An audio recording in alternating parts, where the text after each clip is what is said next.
Hey guys, so for today's video, I'm going to be showing you what the Hostile Reapers look like.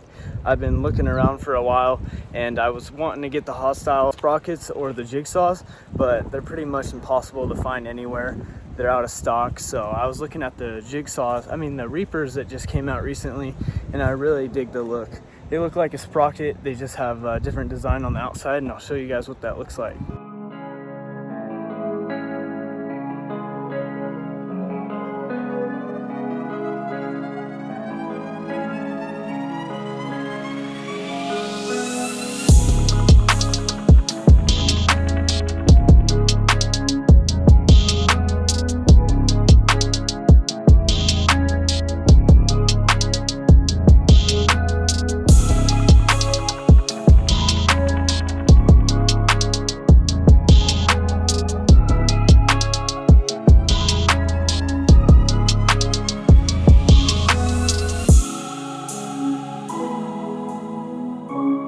Alright guys, so these are the Hostile Reapers that I've been talking up about, and as you can see in the middle of the wheel, it looks like a sprocket. On the outside there's rectangle accents that are added.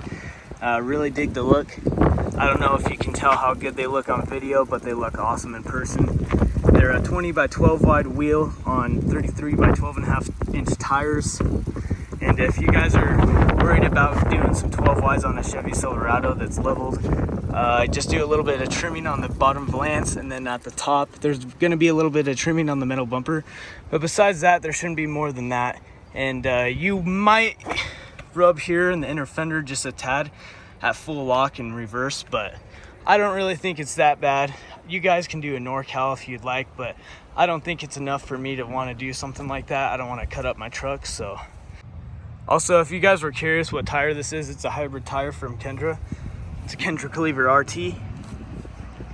It's kind of like a Nitto Trail Grappler, but it's about a third of the price. And I've heard really good things about these tires. People getting a lot of miles out of them. And if you guys seen that box in the background in the middle of this video, I'll show you guys a quick peek of what those are. There's some headlights that I got over on eBay, but I won't talk too much about that. That'll be for the next video. Just stay tuned guys, I'm going to be uploading as many videos as I possibly can this summer, really trying to grow the channel. So for your guys' support, I would really like it if you guys could subscribe and like. See you guys in the next one.